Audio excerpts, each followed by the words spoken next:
بسم اللہ الرحمن الرحیم۔ السلام علیکم ورحمۃ اللہ وبرکاتہ۔ اگر آج معاشرے پر نظر ڈالی جائے تو معلوم ہوتا ہے کہ عام طور پر زندگیاں سکون سے محروم ہیں۔ تجزیہ کیا جائے تو اس کیفیت کے بہت سے اسباب تلاش کیے جا سکتے ہیں، لیکن سامنے کی بات یہ نظر آتی ہے کہ اخلاق اچھے نہیں رہے۔ بہت ساری پریشانیاں پیدا ہی نہ ہوں اگر بعض اخلاقی برائیوں سے بچا جائے اور کچھ اخلاق اچھے اختیار کر لیے جائیں تو ہمارے دین میں اخلاق کی جو اہمیت ہے وہ بیان کرنے کی ضرورت نہیں ہے۔ عبادات اپنی جگہ، لیکن اچھا مسلمان ہونے کے لیے اچھا اخلاق ہونا بہت ہی ضروری ہے۔ کوئی بد اخلاق شخص اچھا مسلمان نہیں ہو سکتا۔ اخلاق کے مقام اور قدر و قیمت سے ہم سب بخوبی واقف ہیں۔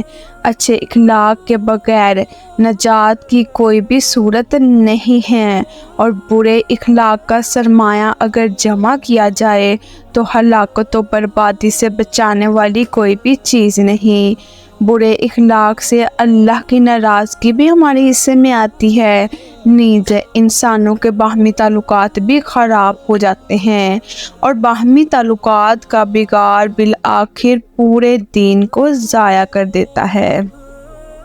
پورے دین کو ضائع کرنے کی بہت سی وجوہات، بہت سی مثالیں نبی کریم صلی اللہ علیہ وآلہ وسلم نے ہمیں سمجھانے کے لیے یوں دی ہیں کہ باہمی تعلقات کا بگاڑ ایک استرے کی طرح ہے۔ پھر فرمایا کہ میں یہ نہیں کہتا کہ یہ بالوں کو منڈواتا ہے، بلکہ یہ ایک ایسا استرا ہے جو دین کو منڈواتا ہے۔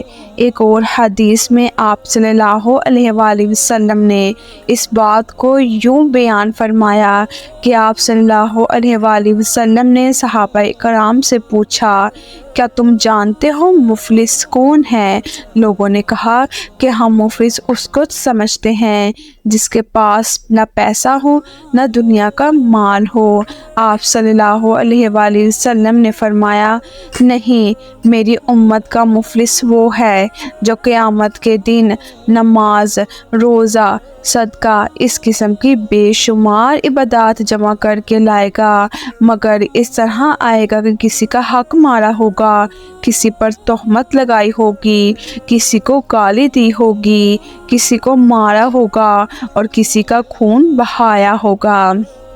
اس کے بعد وہ سب لوگ دعویٰ دار بن کر کھڑے ہو جائیں گے اور ان کے داموں کے تصفیے اس کے لیے اس کا سارا سرمایہ یعنی نماز، روزہ، زکوٰۃ وغیرہ ان دعویٰ داروں کو دے دیا جائے گا۔ دعووں کے تصفیے کے لیے نیک اعمال کے علاوہ کوئی اور کرنسی نہیں چلے گی، نہ ڈالر ہوگا، نہ پاؤنڈ، نہ روپیہ ہوگا اور نہ ہی جائیداد، بس یہی ایک کرنسی ہوگی اور اسی کے اندر معاوضہ دینا پڑے گا۔ چنانچہ جب اس کے سارے اعمال ختم ہو جائیں گے اور دعوے دار بھی موجود ہوں گے تو دعوے داروں کے گناہ لے کر اس کے ذمہ ڈال دیے جائیں گے، یہاں تک کہ وہ جہنم میں ڈال دیا جائے گا۔ گویا نیکیوں کا یہ بڑا سرمایہ بھی برے اخلاق کی وجہ سے ختم ہو سکتا ہے۔ ایک اور حدیث میں فرمایا گیا، قیامت کے دن اعمال کا جو ریکارڈ اللہ کے سامنے پیش کیا جائے گا اس کے 3 حصے ہوں گے۔ ایک حصہ وہ ہوگا جو اللہ بالکل معاف نہیں کرے گا، ایک وہ ہوگا جس کی اس کو کوئی پرواہ نہیں ہوگی، چاہے تو معاف کر دے اور چاہے تو معاف نہ کرے، اور ایک حصہ وہ ہوگا جس کا کوئی حرف نہ چھوڑے گا۔ اعمال کا وہ حصہ جس کو اللہ معاف نہیں کرے گا وہ شرک ہے، وہ حصہ جس کو وہ معاف کر دے گا وہ گناہ ہے جو آدمی نے اپنے نفس کے بارے میں کیے ہوں گے اور وہ جن کا تعلق اللہ کے ساتھ ہوگا، جیسے نماز چھوٹ گئی یا روزہ چھوٹ گیا وغیرہ، ان کی اس سے کوئی پرواہ نہ ہوگی۔ وہ معاف بھی کر دے گا اور جرم کی نوعیت کے مطابق سزا بھی دے گا، لیکن جس حصے کا ایک حرف بھی نہیں چھوڑے گا، یہ وہ معاملات ہوں گے جو بندے اور بندے کے درمیان ہوں گے۔ ان سب کا کسی نہ کسی طرح فیصلہ کیا جائے گا، کیونکہ یہ معاملہ اللہ کی ذات کے متعلق نہیں، آدمی کا اپنا معاملہ بھی نہیں، بلکہ کسی مظلوم کا معاملہ ہے، اور اس چیز کی حرمت کا معاملہ ہے جس کی حرمت ہر چیز سے بڑھ کر ہے۔ شراب، سود اور سور کے گوشت سے بڑھ کر جو چیز حرام کی گئی ہے، وہ مسلمان کی جان، اس کا مال، اس کی عزت و آبرو ہے۔ اس میں ہر مسلمان شامل ہے۔ یہ حرمت بہت بڑی حرمت ہے اور اسے حرام کہا گیا ہے، اور مسلمان کی تعریف ہی یہ کی گئی ہے کہ اس کے ہاتھ، پاؤں اور زبان سے دوسرے مسلمان کی جان، مال اور عزت محفوظ ہو۔ 5 بنیادی اوصاف برے اخلاق و اعمال کی ایک طویل فہرست بنائی جا سکتی ہے۔ ان میں سے کسی ایسے ہیں جو جڑ اور بنیاد کی حیثیت رکھتے ہیں۔ اگر ہم اپنے آپ کو ان سے پاک کر لیں تو بہت ساری بری باتوں اور برے اخلاق کا دروازہ خود بخود بند ہو جائے گا۔ ان میں سے 5 بنیادی اوصاف کا یہاں تذکرہ کیا جائے گا۔ پہلا، کبر اور تکبر۔ سب سے پہلی چیز کبر ہے۔ کبر کے معنی اپنے آپ کو بڑا سمجھنے کے ہیں۔ کبر کا لفظ ہی ایسا ہے کہ آدمی سمجھتا ہے کہ یہ بیماری میرے اندر نہیں ہو سکتی۔ متکبر اسے کہتے ہیں جس کے پاس بڑی دولت اور بڑا پیسہ ہو اور بڑا اختیار ہو۔ کبر کا مرض بڑا ہی عام ہے۔ اس مرض میں ایک درویش بھی مبتلا ہو سکتا ہے، ایک فقیر بھی، ایک زاہد بھی مبتلا ہو سکتا ہے اور ایک عالم بھی۔ بلکہ امام غزالی کے الفاظ میں نے جتنا کبر علماء میں دیکھا ہے اتنا عام آدمیوں میں نہیں دیکھا ہے۔ کبر دراصل بہت ساری بیماریوں کی جڑ ہے۔ جب شیطان نے حضرت آدم کو سجدہ کرنے کے حکم کی نافرمانی کی تو اس کی جڑ میں بھی کبر تھا۔ اللہ تعالیٰ نے فرمایا، اے ابلیس، تجھے کیا چیز اس کو سجدہ کرنے سے روکتی ہے جسے میں نے اپنے ہاتھوں سے بنایا ہے؟ تو بڑا بن رہا ہے، تو ہے ہی کچھ اونچے درجے کی ہستیوں میں سے۔ اس نے جواب دیا، میں اس سے بہتر ہوں۔ آپ نے اس کو آگ سے پیدا کیا اور اس کو مٹی سے۔ گویا اس سے تکبر کیا، اپنے آپ کو بڑا سمجھا اور خاک کے پتلے کو سجدہ کرنا اپنی شان، اپنے مقام اور مرتبے کے خلاف جانا، اور اسی روش کی بنا پر اللہ کی لعنت کا مستحق ٹھہرا۔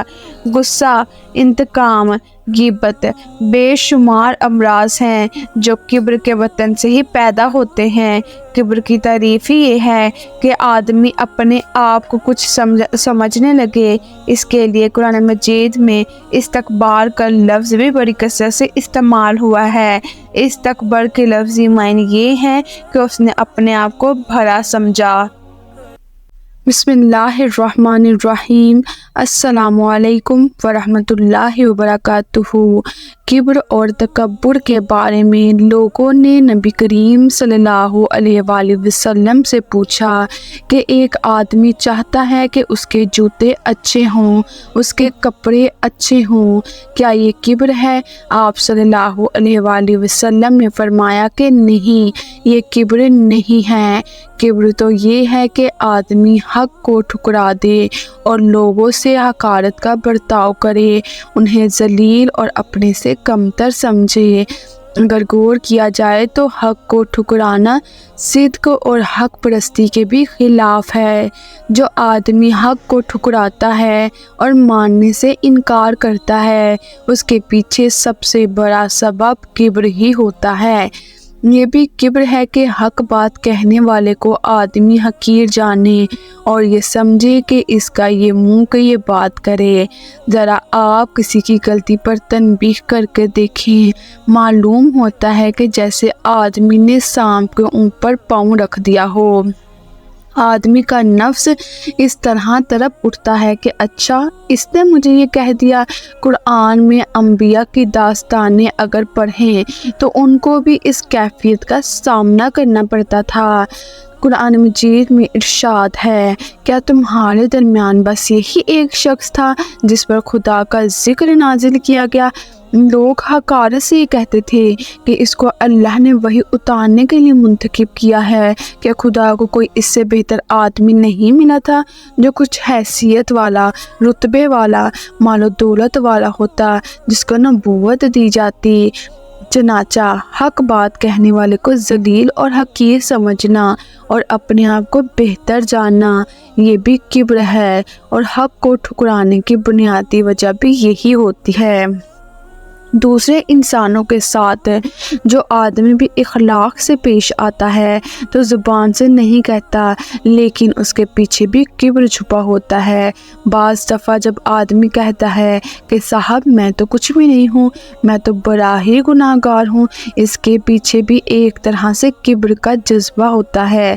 اسی طرح جو لوگ تواضع کا بہت زیادہ اظہار کریں کہ اللہ گواہ ہے میں تو بہت ہی گناہ گار ہوں، میری نیت تو بڑی ہی خالص ہے، بار بار اپنے گناہ گار ہونے کا اقرار کرے، تو اس کے پیچھے بھی اپنے آپ کو کچھ بتانے کا جذبہ پوشیدہ ہوتا ہے۔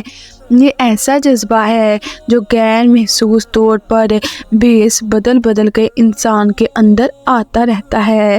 کبر کی ایک شکل یہ بھی ہے کہ آدمی یہ سمجھے کہ کوئی مجھے ایسا کام کرتے نہ دیکھ لے جسے لوگ حقیر سمجھتے ہوں۔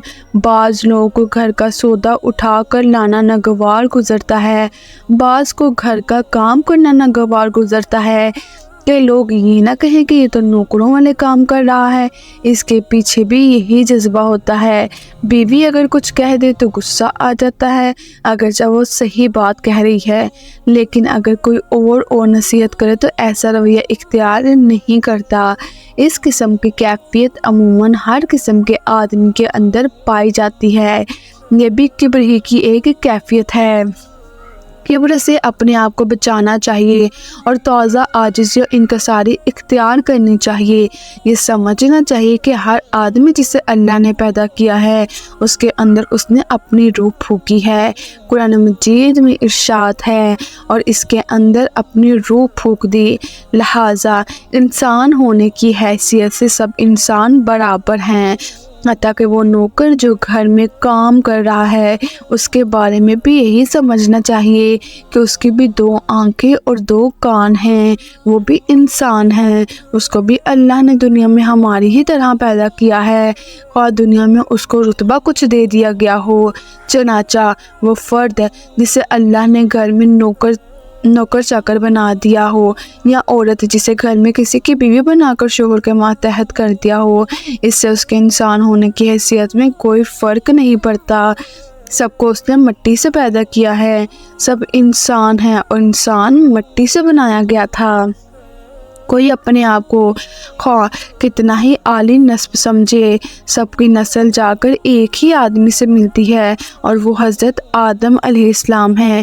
وہ سید ہو یا پٹھان یا ارائی یا کسی بھی نسل سے تعلق رکھتا ہو، سب آدم علیہ السلام کی اولاد ہیں، اور آدم علیہ السلام مٹی سے بنائے گئے تھے، کسی کا کوئی اور نسب نہیں۔ انسان کسی چیز پر کیا اترائے، شکل و صورت تو اللہ کی دی ہوئی ہے، اور مال و دولت ایک عارضی چیز ہے۔ جو کچھ دیا گیا ہے اللہ کا دیا گیا ہے، کبریائی تو صرف اللہ ہی کے لیے ہے۔ دن میں سینکڑوں دفعہ آدمی اللہ اکبر کہتا سنتا ہے، اذان میں، اقامت میں، نماز میں، جو بار بار تکرار رہی کہ اللہ سے بڑا کوئی نہیں، اس لیے کہ اگر کوئی احترام ہے تو صرف اللہ کے لیے ہے، اور اگر کوئی بڑائی ہے تو صرف اللہ ہی کے لیے۔ چنانچہ فرمایا گیا کہ صرف اللہ کے سامنے سجدہ کرو اور تواضع اختیار کرو۔ نبی کریم صلی اللہ علیہ وآلہ وسلم سے عالی مرتب انسان اور کون ہو سکتا ہے؟ آپ کو کسی کام سے کوئی آر اور شرم نہ تھی، بکری کا دودھ دھو لیتے تھے، گھر والوں کے لیے سودا لاتے تھے، اپنا جوتا گانٹھ دیتے تھے، کپڑوں پر پیوند بھی خود لگاتے تھے، اور گھر میں آتے تو بیویاں کہتی تھی کہ ہمیشہ مسکراتے رہتے تھے، بچوں کو بھی سلام کرتے تھے اور عورتوں کو بھی۔ لیکن ہمارے ہاں لوگوں کو یہی گلہ ہوتا ہے کہ مجھے پہلے سلام کیوں نہیں کیا گیا، اٹھ کر کیوں نہ ملے، بیٹھنے کے لیے صحیح جگہ کیوں نہ ملی۔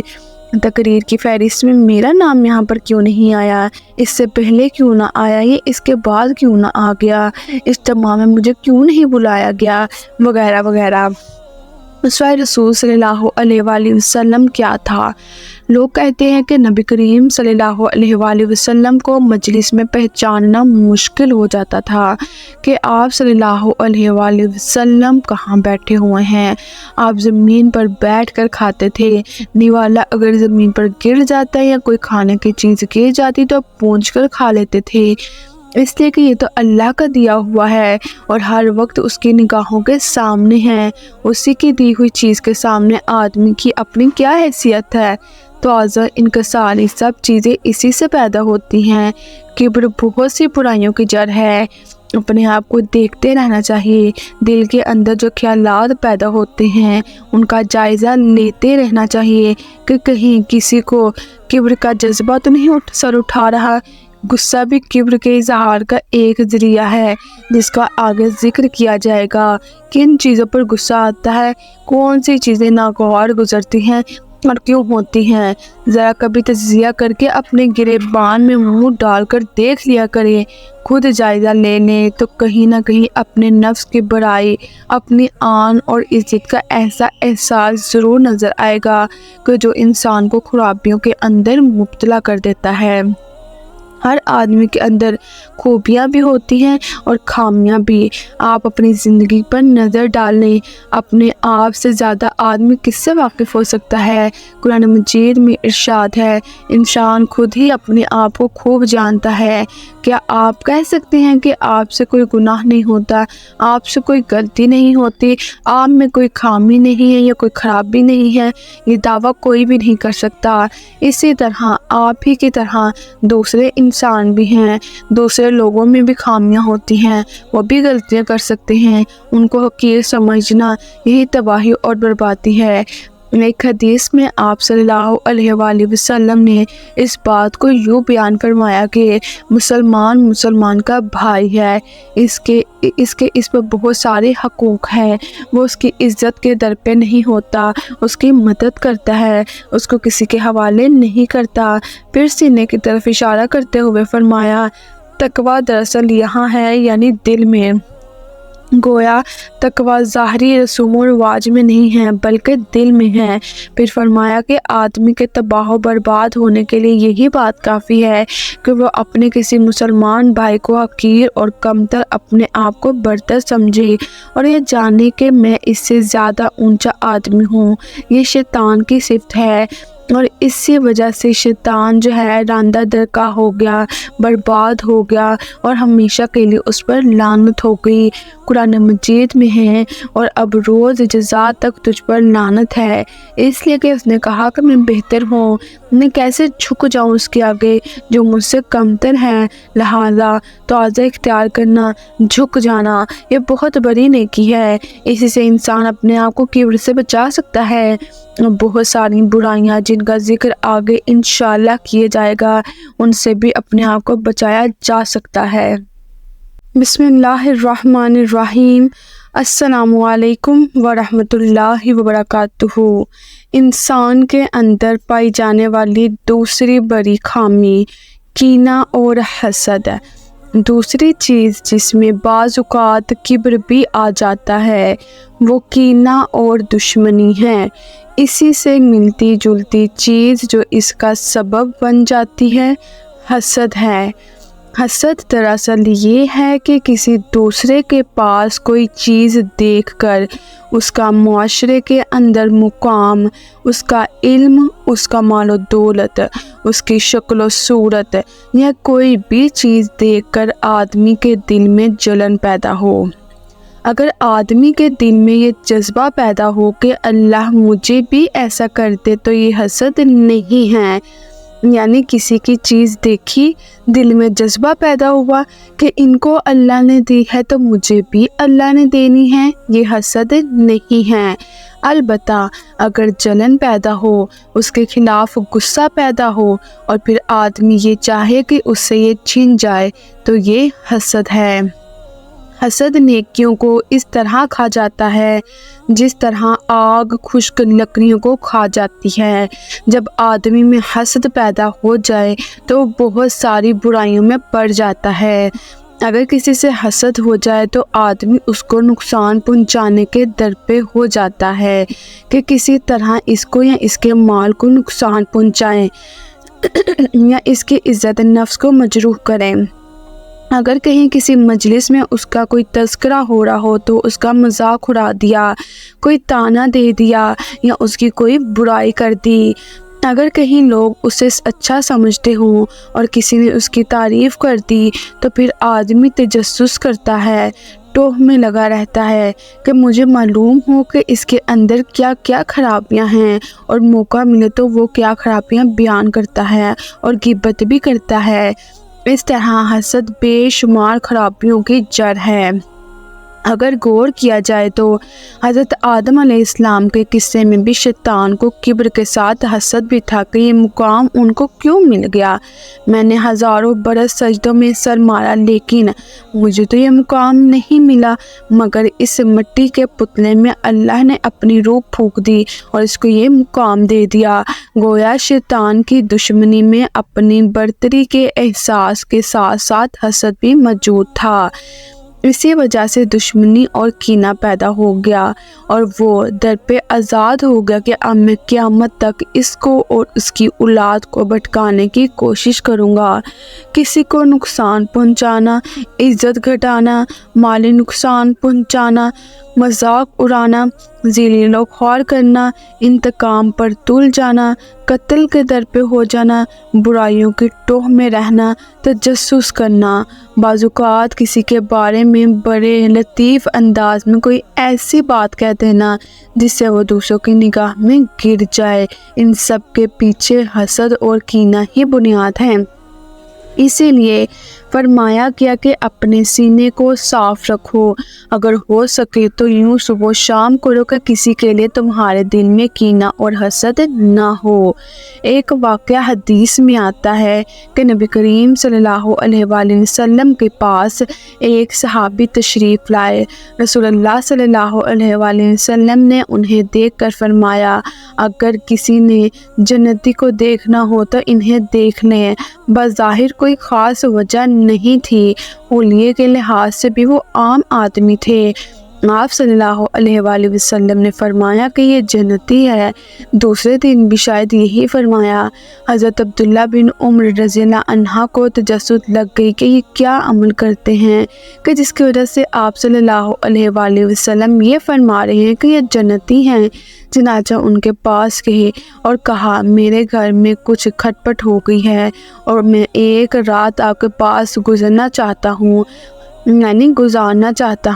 انہوں نے کہا کہ شوق سے آئیے اور میرے پاس رہیے۔ وہ ان کے ہاں ٹھہر گئے۔ حضرت عبداللہ بن عمر نے دیکھا کہ وہ کوئی خاص عمل نہیں کرتے، رات نماز عشاء پڑھی اور سو گئے، نہ رات کے قیام کے لیے کھڑے ہوئے، نہ تہجد پڑھی اور فجر تک سوتے رہے۔ حدیث کے الفاظ ہیں کہ فجر کے وقت تک سوتے رہے۔ اس کے علاوہ انہوں نے کوئی ایسا خاص عمل نہیں دیکھا۔ انہیں بہت مایوسی ہوئی کہ ان کے اندر ایسا کیا عمل ہے۔ آپ صلی اللہ علیہ وآلہ وسلم نے فرمایا کہ یہ شخص جنتی ہے۔ جب چلنے لگے تو کہنے لگے کہ بھائی، یہ تو میں نے آپ کے پاس ٹہلنے کا بہانہ کیا تھا، دراصل میں تو یہ دیکھنا چاہتا تھا کہ آپ کا وہ عمل کیا ہے جس کی وجہ سے نبی کریم صلی اللہ علیہ وآلہ وسلم نے بشارت دی کہ آپ جنتی ہیں۔ اس پر انہوں نے کہا، میرا جو کچھ عمل ہے وہ تمہاری نگاہوں کے سامنے ہے۔ جب حضرت عبداللہ بن عمر چلنے لگے تو پھر رک لیے۔ کہنے لگے، ہاں ایک بات ہے کہ میرے دل میں کسی مسلمان کے لیے دشمنی اور کینہ نہیں ہے، میرا دل صاف ہے۔ یہ سن کر حضرت عبداللہ بن عمر نے کہا کہ یہی وجہ ہے یا یہی وہ نیکی ہے جس کی وجہ سے آپ کو جنت کی بشارت دے دی گئی ہے۔ گویا دل کا صاف ہونا اتنی بڑی نیکی ہے کہ تہجد جیسی عبادت سے بھی اس کی اہمیت زیادہ ہے اور بلندی درجات کا باعث ہے۔ یہاں تہجد کی اہمیت کم کرنا مقصود نہیں، بلکہ دل صاف ہونے کی اہمیت و فضیلت بتانا مقصود ہے۔ کینہ اور حسد تو ایسی چیز ہے کہ یہ تہجد جیسی عظیم عبادت کو بھی ضائع کر دیتی ہے، لہٰذا یہ بہت بڑی نیکی ہے کہ دل صاف ہوں۔ اگر کہیں شکایت پیدا ہو تو ایک رات بھی نہ گزرے اور آدمی اپنا دل صاف کر لے۔ لوگ دل میں بھی رکھتے ہیں اور ایک دوسرے سے کہتے بھی پھرتے ہیں، 3 مہینے تک، بلکہ مدتوں لوگ دل میں بات رکھتے ہیں۔ بات دل میں رکھنا اور پھر اس کو پالنا پوسنا اور اس کو بیان کرتے پھرنا، اس سے تعلقات خراب ہوتے ہیں، بہت ساری خرابیاں جنم لیتی ہیں، شکایات تو پیدا ہوتی ہیں، برتن ہوں گے تو کھڑکیں گے بھی، کوئی بات تو ایسی ہو ہی جائے گی، لیکن آدمی فوراً اپنا دل صاف کر لے اور اچھا گمان کر لے۔ کسی بات کی اگر کوئی تعویل ممکن ہو تو اچھی تعویل کر لے۔ کسی کی نیت کے بارے میں آدمی کبھی شک نہ کرے۔ کسی کی نیت کو ہم نہیں جان سکتے، لیکن ہم یہ کہتے ہیں کہ میں جانتا ہوں کہ اس کی نیت خراب ہے۔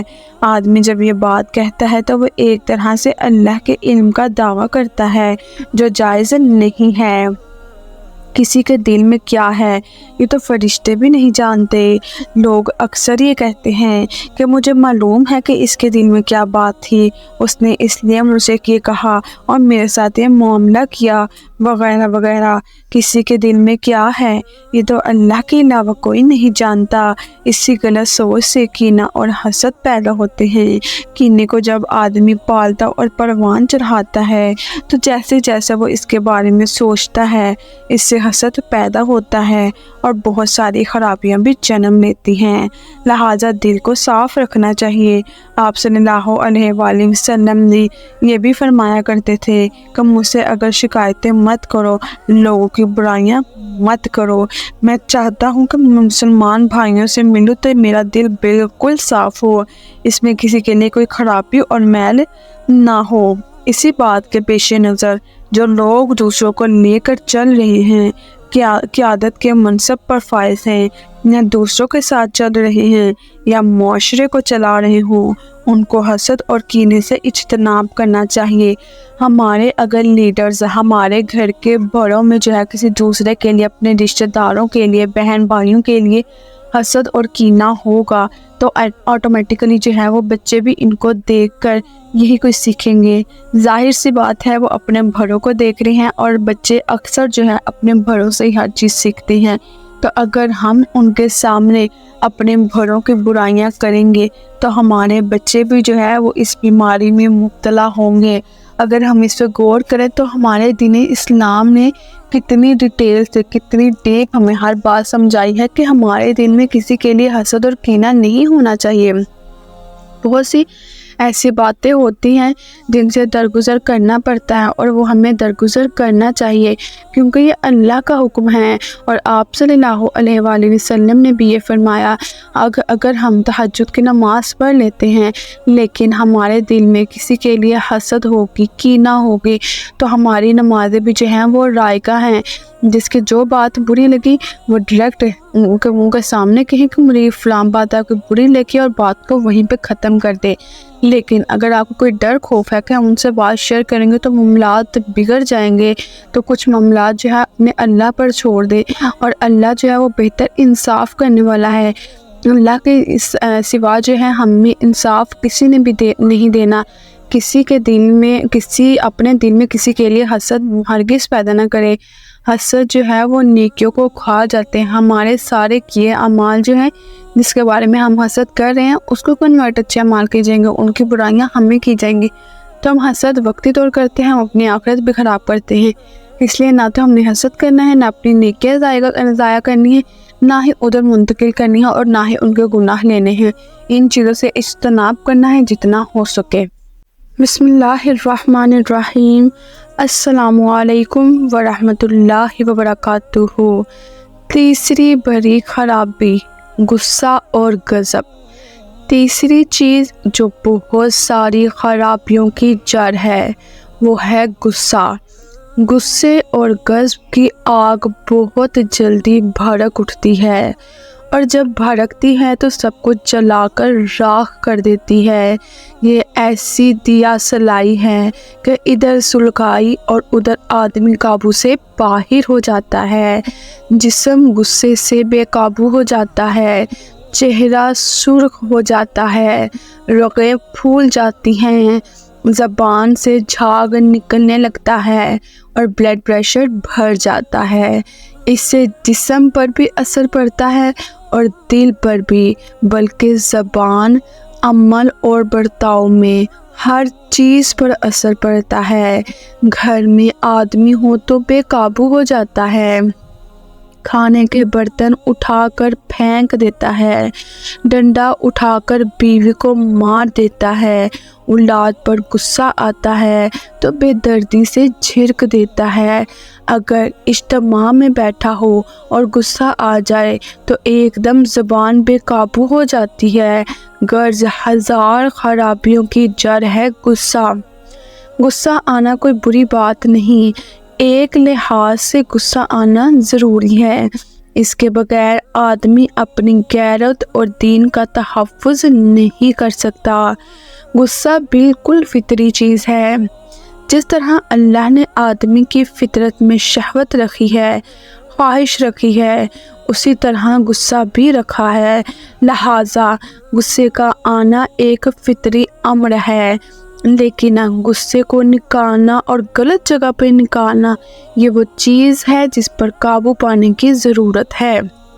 نبی کریم صلی اللہ علیہ وآلہ وسلم لوگوں کا الگ الگ مزاج دیکھ کر اصلاح کرتے تھے، ہدایت دیتے تھے اور مشورے دیتے تھے۔ ایک صحابی نے آ کر پوچھا، اے اللہ کے رسول، مجھے نصیحت فرمائیے۔ آپ صلی اللہ علیہ وآلہ وسلم نے فرمایا کہ غصہ مت کرو۔ اس سے پھر کہا کچھ اور، آپ نے فرمایا غصہ مت کرو۔ تیسری دفعہ پھر پوچھا کہ کچھ نصیحت فرمائیے، تب بھی آپ نے یہی فرمایا کہ غصہ مت کرو۔ اس میں غصے سے بچنے کی اہمیت بھی ہے، اور یہ بھی کہ جو صحابی آپ صلی اللہ علیہ وآلہ وسلم سے پوچھنے کے لیے آئے تھے، ان کا اپنا کوئی مخصوص مسئلہ ہوگا کہ آپ نے ان کو اتنی زوردار تاکید فرمائی۔ آپ صلی اللہ علیہ وآلہ وسلم نے غصے سے بچنے کی ترکیبیں بھی بیان فرمائی ہیں۔ آپ نے فرمایا اگر کسی کو غصہ آ رہا ہو تو بیٹھ جائے، بیٹھا ہو تو لیٹ جائے، لیکن عملاً اس کے برعکس روش اپنائی جاتی ہے۔ غصہ آئے تو اگر کوئی لیٹا ہو تو کھڑا ہو جائے، اور اگر کوئی کھڑا ہو تو لاٹھی اٹھا لیتا ہے، اسلحہ تان لیتا ہے۔ غصے کے علاج کے لیے یہ طبی نسخہ ہے کہ آدمی کھڑا ہو اور ہاتھ میں کچھ ہو تو اس کو فوراً چھوڑ دے، کیونکہ کچھ پتہ نہیں چلتا کہ آدمی غصے میں کیا کر بیٹھے، اس لیے کہ غصے میں آنکھیں اندھی ہو جاتی ہیں، عقل ماری جاتی ہے اور دماغ بھی بیکار ہو جاتا ہے۔ لہٰذا یہی ہدایت فرمائی گئی کہ غصے کی حالت میں اگر کوئی شخص کھڑا ہے تو بیٹھ جائے، بیٹھا ہے تو لیٹ جائے اور پانی سے وضو کر لے۔ وضو سے بھی غصہ دور ہو جاتا ہے۔ شیطان سے بھی اللہ کی پناہ مانگنے کا حکم ہے، اسی لیے اعوذ باللہ من الشیطان الرجیم پڑھنے کی تاکید کی گئی ہے۔ غرض اس زمن میں نبی کریم صلی اللہ علیہ وآلہ وسلم نے مختلف تعلیمات کی ہدایت فرمائی ہے۔ گھر میں بھی انسان کو اپنے غصے پر قابو پانا چاہیے۔ اگر بیوی آپ کے قابو میں دے دی گئی ہے تو اس پر غصہ نکال دیا، جہاں جو قابو میں ہے اس پر غصہ نکال دیا۔ اگر ملازم کو دیکھا تو کھڑے کھڑے اسے ڈانٹ دیا۔ اگر کوئی بڑا ہے اس کو نہ ڈانٹ سکے تو دن بھر خود ہی کرتے رہے۔ کمزور پر غصہ نکالنا تو بزدل دلی ہے۔ جو خود سر اور منہ زور ہو وہ اس بات کا مستحق ہے کہ آدمی اس پر غصہ نکالے جو کسی کے اختیار میں دے دیا گیا ہو، خواہ کوئی کارکن ہو یا دفتر کا ملازم، گھر کا نوکر ہو یا بیوی کی صورت میں ایک کمزور عورت، ان پر غصہ نکالنے کی بجائے آدمی اس پر غصہ نکالے جو اس سے طاقتور ہو۔ بہادر تو وہ ہے جو اپنے سے طاقتور پر غصہ نکالے، لیکن آدمی اپنے سے کمزور کو تلاش کر کے غصہ نکالتا ہے اور طاقتور کے لیے دل میں کینہ رکھتا ہے کہ جب موقع ہوا تو وار ضرور کروں گا۔ اس طرح آدمی ایک سے دوسری برائی کے اندر مبتلا ہوتا چلا جاتا ہے۔ غصے پر قابو پانے اور معاف کرنے کی بہت تاکید کی گئی ہے، چنانچہ قرآن مجید نے عفو و درگزر دونوں کا ذکر ساتھ ساتھ کیا ہے۔ اللہ نے اسے جنت کا راستہ قرار دیا ہے اور ان لوگوں کو اس کی طرف دوڑ کر چلنے والا قرار دیا ہے جو خدا ترس ہوں، غصے کو پی جاتے ہوں اور دوسروں کے قصور معاف کر دیتے ہوں۔ یہ وہی لوگ ہیں جو دل کے سخی دن رات لوگوں کی خدمت کرتے ہیں اور اللہ کی راہ میں خرچ کرتے ہیں۔ سورۃ العمران میں ہے، جس کا ترجمہ کچھ یوں ہے: جو ہر حال میں اپنے مال خرچ کرتے ہیں، خواہ بدحال ہوں یا خوشحال، جو غصے کو پی جاتے ہیں اور دوسروں کے قصور معاف کر دیتے ہیں۔ جو لوگ جنت کے راہ پر کھڑے ہوں اور دوڑ لگا کر جنت میں داخل ہونا چاہتے ہوں، ان کے لیے یہ صفات لازمی ہیں۔ سخاوت کا ذکر تو پہلے ہی ہو چکا ہے، معاف کرنے کا بھی غصے سے بڑا تعلق ہے۔ معاف کرنا بھی سخاوت کی صفت ہے۔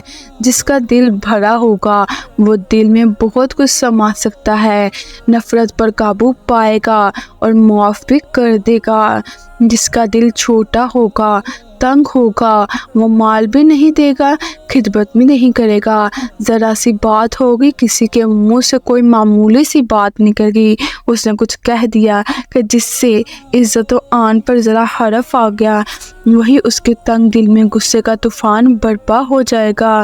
وسیع ظرف کے اندر غصے کا طوفان برپا نہیں ہوتا، اس میں بہت کچھ سما جاتا ہے۔ تنگ دل میں ذرا سی بات پر غصے کا طوفان کھڑا ہو جاتا ہے اور وہ معاف نہیں کرتا۔ قرآن میں معاف کرنے کی بڑی ترغیب دی گئی ہے۔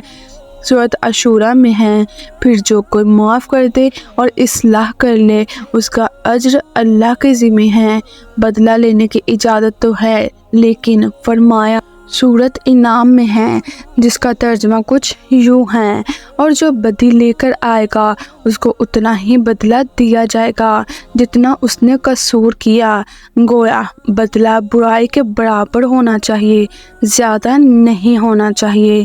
ایک مرتبہ ایک صحابی نبی کریم صلی اللہ علیہ وآلہ وسلم کے پاس آئے کہ میرے ملازم کام میں کوتاہی کرتے ہیں اور بڑا بلا کہتے ہیں، میں بھی کبھی کبھار ان کو ڈانٹ لیتا ہوں، روز محشر میرے ساتھ کیا معاملہ ہوگا؟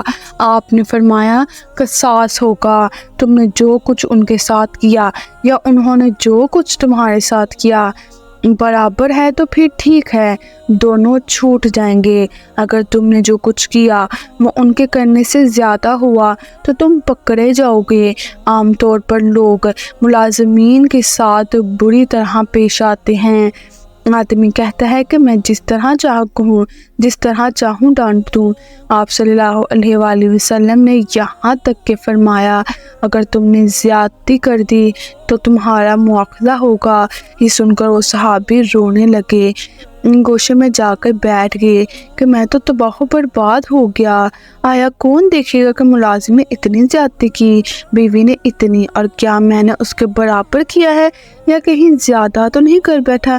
پھر انہوں نے آ کر ان سب غلاموں کو آزاد کر دیا کہ میں تو ملازمین کے ساتھ اور غلاموں کے ساتھ برابر کا برتاؤ نہیں کر سکتا۔ ایک دفعہ ایک صحابی نے آ کر پوچھا کہ میں اپنے خادم کو کتنی دفعہ معاف کروں؟ آپ صلی اللہ علیہ وآلہ وسلم خاموش رہے۔ انہوں نے پھر پوچھا تو آپ صلی اللہ علیہ وآلہ وسلم نے فرمایا کہ 70 مرتبہ۔ نبی کریم صلی اللہ علیہ وآلہ وسلم کی خدمت میں جو لوگ رہے وہ کہتے ہیں کہ آپ صلی اللہ علیہ وآلہ وسلم نے کبھی اف تک نہیں کہا، کبھی یہ نہیں کہا کہ یہ کام کیوں کیا اور یہ کیوں نہیں کیا۔ حضرت ابوبکر کی بیٹی پر جب تہمت لگائی گئی جو نبی کریم صلی اللہ علیہ وآلہ وسلم کی بیوی بھی تھی، اس میں ایک وہ صحاب بھی شریک ہو گئے جو حضرت ابوبکر رضی اللہ عنہ کے عزیز بھی تھے اور ان کو وہ کچھ وظیفہ دیا کرتے تھے۔ اس بات کے معلوم ہونے پر حضرت ابوبکر نے ان کا وظیفہ روک دیا۔ اللہ نے ان کو تعلیم دی اور فرمایا کیا تم اس بات کو پسند نہیں کرتے کہ اللہ تمہیں معاف کر دے؟ لہٰذا جو آدمی صبح سے شام تک 100 گناہ کرتا ہے اور ہم بھی کرتے ہیں اور پھر توقع رکھتے ہیں کہ ہاتھ پھیلا کر کھڑے ہوں گے تو اللہ معاف کر دے گا، تو ہمیں بھی دوسروں کو زیادہ سے زیادہ معاف کرنا چاہیے۔ انسانوں کو معاف کرنے میں کنجوسی اور بخل سے کام نہیں لینا چاہیے۔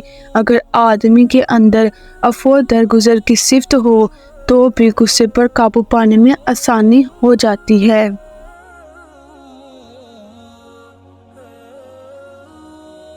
بسم اللہ الرحمن الرحیم۔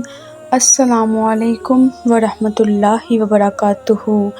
ایک برائی جس کا میں خاص طور پر ذکر کروں گی جو بڑی عام ہے وہ ہے غیبت۔ غیبت یہ ہے کہ اپنے کسی بھائی کی برے انداز میں اس کی پیٹھ پیچھے برائی کی جائے۔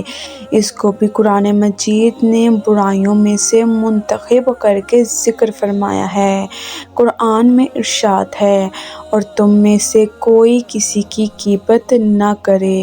کیا تمہارے اندر کوئی ایسا ہے جو اپنے مرے ہوئے بھائی کا گوشت کھانا پسند کرے گا؟ دیکھو تم خود اس سے گھن کھاتے ہو۔ یہ ایسے ہی ہے جس طرح آدمی مر جائے اور اس کی لاش پڑی ہو تو کوئی شخص اس مردار کا گوشت کھانا شروع کر دے۔ غیبت اسی کی ہوتی ہے جو موجود نہیں ہوتا۔ اسی طرح مردار کی روح موجود نہیں ہوتی اور آدمی نے اس کی برائی شروع کر دی۔ غیبت کی تعریف یہ نہیں فرمائی کہ کوئی شخص برا نہیں ہے یا اس کے اندر کوئی خرابی نہیں پائی جاتی۔ عام طور پر لوگ یہی کہتے ہیں اس کے اندر یہ برائی موجود ہے، میں تو اس کے منہ پر بھی کہہ سکتا ہوں۔ اگر اس کے اندر برائی موجود بھی ہے اور آپ اس کے منہ پر بھی کہہ سکتے ہیں تب بھی پیٹھ پیچھے کہنا غیبت ہے۔ صحابہ کرام نے عرض کیا کہ اگر وہ برائی اس کے اندر واقعی موجود ہو، آپ صلی اللہ علیہ وآلہ وسلم نے فرمایا کہ اگر برائی اس کے اندر موجود نہیں ہے تو پھر تم نے اس کے اوپر بہتان اور جھوٹا الزام لگایا، اور اگر برائی موجود ہے تو تب بھی غیبت ہے۔ حقیقت یہ ہے کہ کسی کا بھی گوشت حلال نہیں ہے، نہ بھائیوں کا، نہ گھر والوں کا، نہ بیوی اور نہ ہی بچوں کا، لہٰذا کسی کی بھی غیبت نہیں کی جا سکتی۔ میں نے دیکھا ہے کہ لوگ ٹرین میں سفر کر کے آتے ہیں اور گھر میں داخل ہوتے ہی کہنے لگتے ہیں میرے ساتھ فلاں مسافر بیٹھا تھا، وہ ایسا تھا تو اس نے ایسا کیا۔ کیا لوگوں کے پاس بہت نیکیاں جمع ہو گئی ہیں کہ جو سفر میں 2 گھنٹے ساتھ رہا اس کو جانتے بھی نہیں اور خواہ اس کو اپنی نیکیاں منتقل کرنا شروع کر دیتے ہیں؟ اس کو تو اصول بنا لیں کہ کوئی آدمی خواہ شناسا ہو یا نا اشناسا، بھائی ہو یا ماتحت، آقا ہو یا ذمہ دار، امیر ہو یا غریب، کسی کا بھی ذکر پیٹھ پیچھے برائی کے ساتھ نہیں کرنا۔ ایک حدیث ہے جس میں ایک صحابہ نے عرض کیا یا رسول اللہ مجھے نصیحت فرمائیے۔ آپ صلی اللہ علیہ وآلہ وسلم نے کہا کسی کو برا نہ کہو، اور اسی حدیث میں آتا ہے کہ کسی نیکی کو حقیر مت جانو، یہاں تک کہ اپنے بھائی سے ہنستے مسکراتے خندہ پیشانی سے ملو تو یہ بھی بڑی نیکی ہے۔ یہ ہے حسن اخلاق۔ مختصر یہ کہ اخلاق کی تعریف مختلف حوالوں سے کی جا سکتی ہے، اور اچھے اور برے اخلاق کی ایک طویل فہرست جو بنائی جا سکتی ہے، اور یہ سب ایک دوسرے کے ساتھ مربوط بھی ہیں۔ ایک اچھے اخلاق سے اور بہت سارے اچھے اخلاق کی شاخیں پھوٹتی ہیں، اور کچھ برے اخلاق ایسے ہیں کہ جو جڑ کی حیثیت رکھتے ہیں، اور ان سے اور بہت سارے برے اخلاق کی جڑیں پھوٹتی ہیں۔ ان سب کا احاطہ کرنا اور ان سب کا بیان کرنا نہ تو ممکن ہے اور نہ فرض۔ ایک فرد کی تربیت کے لیے صرف یہ ضروری ہوتا ہے کہ صرف چند بنیادی چیزوں کو منتخب کر لیا جائے اور پھر ان پر پوری توجہ رکھے۔ تربیت کے لیے علم کی بہت بڑی مقدار کی بھی ضرورت نہیں ہوتی، بلکہ جو کچھ انسان سیکھتا جائے اس پر عمل کرتا جائے۔ عمل سے ہی تربیت ہوتی ہے، نہ کہ محض سن لینے سے۔ وہ چیزیں جو جڑ اور بنیاد کی حیثیت رکھتی ہیں، وہ اگر ہاتھ آ جائیں تو ان سے بہت ساری چیزیں ہاتھ آ سکتی ہیں۔ لہٰذا جن 5 چیزوں کا میں نے ذکر کیا ہے یہ بڑی جامع ہیں۔ ان کا تعلق باطن سے بھی ہے اور ظاہر سے بھی، نیز ان کا تعلق اللہ کے ساتھ بھی ہے اور بندے کے ساتھ بھی۔ ضرورت اس بات کی ہے کہ ہم اپنا جائزہ لیں۔ اگر ہمارے اندر جھوٹ پایا جاتا ہے تو ہم اپنے آپ کو جھوٹ سے پاک کریں۔ اگر دل میں کبر ہے تو اس کو اس سے پاک کریں۔ حسد اور کینہ ہے، غصہ اور غضب ہے، بدگمانی ہے اور غیبت ہے، تو ان سے ہمیں لازمی بچنا چاہیے۔ اپنی زبان کی حفاظت کریں، اور اس کا بہترین طریقہ یہی ہے کہ بھلی بات کہیں ورنہ خاموش رہیں۔ اعلیٰ اخلاق کے حصول کے لیے یہ 5 بنیادی اوصاف ہیں، جن کے 5 اچھے پہلو اور 5 برے پہلو بھی ہیں۔ اگر ہم ان 5 بنیادی اوصاف کو اپنا لیں، مضبوطی سے پکڑ لیں، تو اس کے نتیجے میں وہ چیز حاصل ہوگی جس کے بارے میں فرمایا گیا کہ میزان میں سب سے بھاری ہوگی، یعنی اعلیٰ اخلاق۔ یہ کتنا بڑا اعزاز ہے، اس کا اندازہ اس بات سے لگا لیجئے کہ قیامت کے روز جو لوگ آپ صلی اللہ علیہ وآلہ وسلم کے قریب ہوں گے، یہ وہ لوگ ہوں گے جن کے اخلاق اچھے ہوں گے۔ باہمی تعلقات، بہتری اور استحکام کی حصول۔ اب میں ان اخلاقی صفات کو بیان کروں گی جن کا تعلق انسانوں کے باہمی تعلقات سے ہے۔ ان اخلاقی اوصاف کو اپنانے کے نتیجے میں باہمی تعلقات کو مضبوط اور بہتر بنایا جا سکتا ہے۔ پابندی عہد، یعنی عہد کی پابندی کرنا، امانت و دیانت، خیانت سے اجتناب، سچ بولنا اور سچائی کی زندگی اختیار کرنا، قول و فعل میں مطابقت پیدا کرنا اور عدل و انصاف۔ یہ اوصاف انسانوں کے باہمی تعلقات میں جڑ اور بنیاد کی حیثیت رکھتے ہیں، اور دین اور احکام الہی میں بھی۔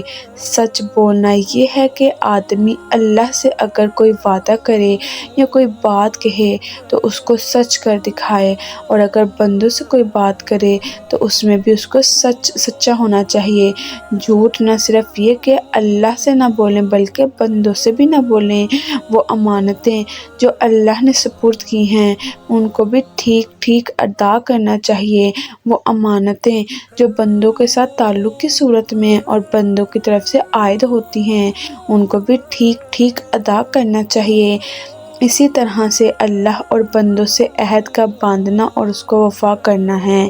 پورے دین پر عمل میں بھی عدل ضروری ہے، اور باہمی تعلقات میں بھی عدل پر قائم رہنا ضروری ہے۔